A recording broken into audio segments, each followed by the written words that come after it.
সুন্দর করে একটা নাম দিয়েছিলাম, গরিবের আইফোন 14 প্রো বা 14 pro max, Xiaomi 13 light.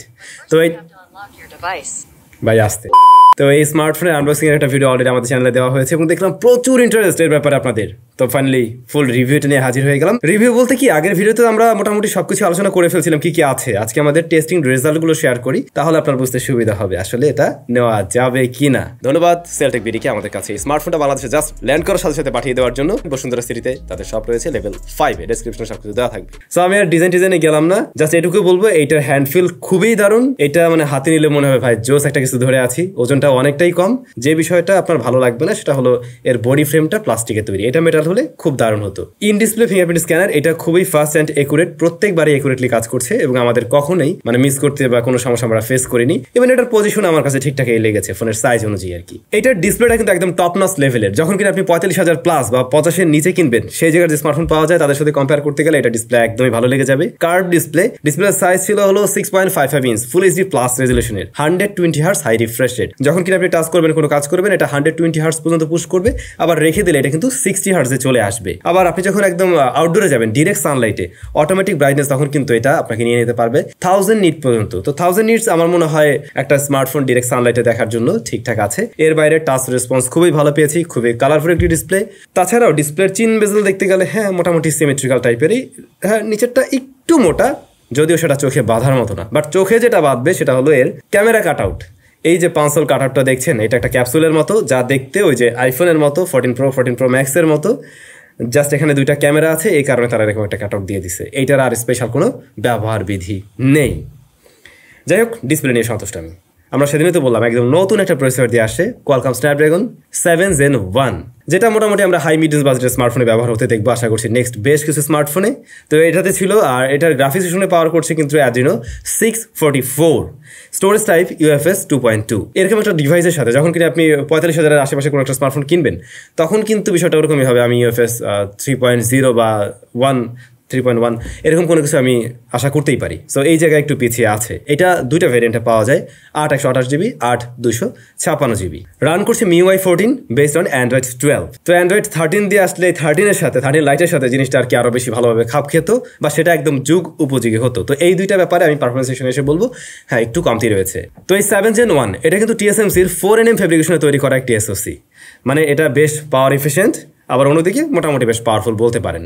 Day to day ইউজেসের জন্য এটা একদমই ঠিকঠাক আছে, বা একটা মোটামুটি হাই মিড রেঞ্জ বাজেট থেকে আপনি যেমন ধরনের পারফরমেন্স আশা করেন ওইটুকু খুব ভালোভাবে স্মার্টফোন পুশ করতে পারবে, মোটেই কম আপনার মনে হবে না। আমরা যেমন 778G ব্যবহার করতাম, তার থেকে বেটার পারফরমেন্স পাওয়া যাবে আপনার রেগুলার কাজবাজে, তখন কিন্তু মোটেই কম মনে হবে না। 8GB র্যাম আছে, এটা গুড এনাফ, এবং আপনি যখন মাল্টিটাস্কিং বেশ কিছু অ্যাপস নিয়ে কাজ করবেন সেখানেও আমরা কিন্তু ভালো রেজাল্টই পেয়েছি।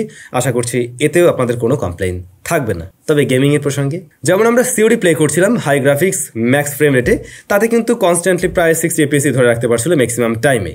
তবে হ্যাঁ COD লং টাইম গেমিংয়ে কিছুটা হিট জেনারেট করছিল, যেটা আবার একদম হিটিং ইস্যুর পর্যায়ে পড়বে না, হালকা হিট জেনারেট করছিল। দেন Pulse 9, এইটার রেজাল্ট একদম শুরু থেকে আমরা যতটুকু খেলেছি সব জায়গায় ভালো রেজাল্ট দিয়েছে। গ্রাফিক্স সেকশনটা ভালো পেয়েছি, আবার এটার স্মুথনেসও খুব দারুণ ছিল। দেন পাবজির ক্ষেত্রে সর্বোচ্চ HDR আলট্রাতে আপনি প্লে করতে পারবেন। এই সেটিংসে আমরা দেখলাম মোটামুটি 35 থেকে 38 এর মাঝে এপিএসটা ওঠানামা করে। তারপরে যদি আপনি কিনা এটাকে HD আলট্রাতে নেন 43 থেকে 45 বা আরেকটু বেশি যেতে পারে, এখানে ওঠানামা করে কিছুটা। আর যদি কিনা HD হাই ফ্রেম রেটে খেলেন সেই ক্ষেত্রে কিন্তু এটা আবার 55 FPS পর্যন্ত মোটামুটি একটা স্টেবল রেজাল্ট দেয়।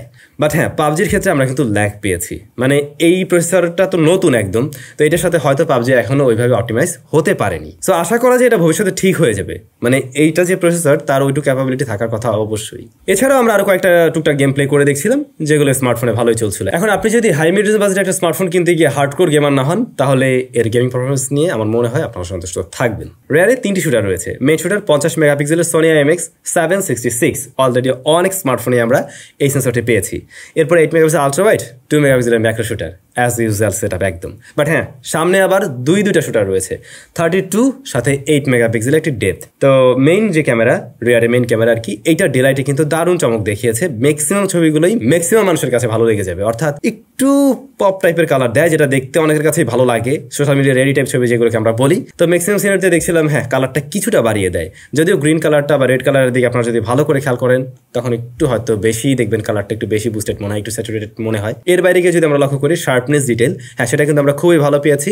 এবং ডেলাইটের ছবিগুলোতেই যেখানে শ্যাডো এরিয়া রয়েছে সেখানে কিন্তু দেখুন ভালো ডিটেল ধরে রাখতে পারছে। ডাইনামিক রেঞ্জটাও আশানুরূপ ছিল একদমই। এরপরে মেইন ক্যামেরা লো লাইটে, রেগুলার মোডে আমরা দেখছিলাম এটা একটা অ্যাভারেজ রেজাল্ট দেয়, সেখানে আমি বলবো না খুব আহামরি রেজাল্ট দিচ্ছে, কিছুটা সফট হয়ে যাচ্ছিল আর কি। বাট যখন কিনা নাইট মোড অন করে নেবেন বেশ ভালো রকমের আলো এটা নিতে পারে, সেই সাথে ভালো ডিটেলও পাওয়া যায় এবং আমার মনে হয় একদমই ইউজেবল ছবি পেয়ে যাবেন নাইট মোডে। নাইট মোডটা নিয়েও আমি সন্তুষ্ট আছি এই স্মার্টফোনের। পোর্ট্রেট মোডে দেখলাম মেইন সাবজেক্টের বা সাবজেক্ট সেপারেশনটা ভালোই আছে, সেই সাথে ডিটেলের পরিমাণে ভালো পাওয়া যায়, তবে কালারটা একটু শিফট করে।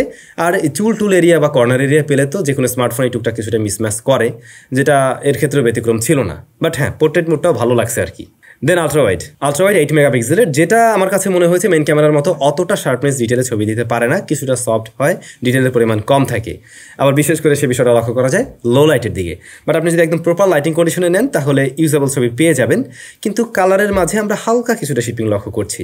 আর ছিল ম্যাক্রো শুটার, ওইটা দুধবাদ শুটার, ওইটা আছে কোনো রকম। মেইন ক্যামেরায় ভিডিও রেকর্ড করা যায় সর্বোচ্চ 4K 30 FPS এ। তো 30 FPS এর ক্ষেত্রে দেখলাম মাঝে মধ্যে একটু জিটারিং লক্ষ্য করা যায়, আর এটার যে হোয়াইট ব্যালেন্সটা সেটা একটু মানে শিফট করছিল এরকম। শার্পনেস ডিটেল আবার মোটামুটি ভালোই আছে। 1080p গেলে আপনি আর একটু স্টেবল ফুটেজ পাবেন এবং এখানে জিটারিং ইস্যুটা একটু কম পেয়েছি। তো ভিডিও, হ্যাঁ ভিডিওটা অ্যাভারেজ রাখতে পারি আমরা যখন কিনা একটা ফোন 43, 44, 45 হাজার টাকায় কিনবো সেই জায়গা থেকে। ফাইনালি ফ্রন্ট ফেসিং ক্যামেরা, যার জন্য এত বড় একটা নচ দেওয়া হয়েছে। তো এর মেইন শুটার ওই যেটা বললাম 32 মেগাপিক্সেলের, আরেকটি হলো গিয়ে ডেপথ সেন্সর। তবে এখানে আপনি কিন্তু ওই যে একটু আলট্রা ওয়াইড মোডেও ছবি তুলতে পারবেন, যখন কিনা গ্রুপ সেলফি তোলা হবে তখন হয়তো এটা ব্যবহার করা যাবে। তো এই ডেপথ সেন্সর দিয়ে কি করবেন, আপনি চাইলে ব্যাকগ্রাউন্ড একটু ব্লার ট্লার করে ছবি তুলতে পারেন। এই জিনিসটা আসলে খুব একটা যে কাজের এরকম আমার মনে হয়নি মোটেই। যাই হোক, মেইন ক্যামেরার যে ছবি, হ্যাঁ ডেলাইটের ছবিগুলো কিন্তু বেশ শার্প এবং ওয়েল ডিটেলই আসে। ডাইনামিক রেঞ্জটা ঠিক আছে, তবে একটু লো লাইটের দিকে বেশ কিছুটা সফট করে ফেলে কিন্তু এর ছবি, এবং কালারও শিফট করতে দেখা যায়। তবে সত্যি বলতে কি এর ফ্রন্ট ফেসিং ক্যামেরার ছবি আমার মনে হয় ম্যাক্সিমাম মানুষেরই ভালো লেগে যাওয়ার কথা। তো দুপাশের ক্যামেরা নিয়ে যদি আমি ফাইনালি বলতে চাই তাহলে আমি বলবো আমি সন্তুষ্ট আছি। জাস্ট এই ম্যাক্রো শুটারটা আরেকটু উন্নত হলে আরেকটু বেটার রেজাল্ট পাওয়া যেত, বা এটা 5 মেগাপিক্সেল হতে পারতো হয়তো। স্মার্টফোনটা বেশ পাতলা, ব্যাটারিটাও একটু ছোট, এর মাঝে রয়েছে 4500 mAh এর ব্যাটারি, আর বক্স আপনি পেয়ে যাবেন 67 ওয়াটের চার্জিং সিস্টেম। 0 to 100% চার্জ করতে সময় লেগেছে 43 মিনিট, তো বেশ দ্রুতই চার্জ করা যায়। আর ব্যাকআপ, এটার থেকে খুবই ভালো একটা ব্যাকআপ পাবেন। এই স্মার্টফোনটা ব্যাটারি ব্যাকআপের দিক থেকেও বেশ ভালো। 80% ব্রাইটনেস এর থেকে আমরা এসওটি পেয়েছি 6.5 ঘন্টার মতো। তো আমার মনে হয় এটার ব্যাটারি ব্যাকআপটাও ঠিকঠাক আছে, একদিন ইজিলি চালানো যাবে এই স্মার্টফোন। তবে যে জিনিসটা অবশ্যই কম মনে হবে, স্টেরিও স্পিকার। এটাতে একটা মোনো স্পিকার রয়েছে, এরকম একটা স্মার্টফোনের সাথে এই বিষয়টা একদমই যায় না। তো এটাতে স্টেরিও স্পিকার থাকা উচিত ছিল। এমনিতে এখানে যে স্পিকারটা আছে এইটা কিন্তু মোটামুটি বলতে পারেন ক্লিয়ার, বেশ ক্লিয়ার একটা সাউন্ড দেয়, কোনো ডিসটরশনও নেই। বাট হ্যাঁ স্টেরিও অবশ্যই আমি মিস করছি। এয়ারপিসের সাউন্ড আবার ঠিকঠাক আছে, ওখানে কোনো প্রবলেম নেই।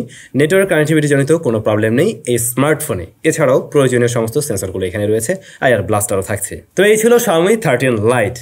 কেমন কি রেজাল্ট পেয়েছি তো সবকিছু জানলেনই। এখন এটার দামটা আসলে আনঅফিশিয়াল ডিভাইস, তো দাম একটু আপ ডাউন করে। মোটামুটি 48K 49K এর আশেপাশে পাওয়া যায় এই ডিভাইসটা, আর 256GB ভ্যারিয়েন্ট। এখন সবকিছু মিলে আমার মনে হয়েছে এটার দাম আরও কিছুটা কমা উচিত। এখন যে দামটা আছে এটা একটু বেশি হয়ে যায়, বাট এইটার প্রাইসটা যদি 40-এর আশেপাশে চলে আসে তাহলে কিন্তু খুবই গুড একটা প্যাকেজ হতে পারে কারেন্ট মার্কেট বিবেচনায়। আমার কাছে এমনিতে মোটামুটি সব দিক থেকে ভালোই লাগছে, জাস্ট দামটা একটু বেশি, দ্যাটস ইট। আপনাদের কাছে কেমন লাগলো অবশ্যই কমেন্ট করে জানাবেন। সবাই অনেক বেশি ভালো থাকবেন, খুব শীঘ্রই দেখা হচ্ছে আপনাদের সাথে নতুন কোনো ভিডিওতে। টাটা।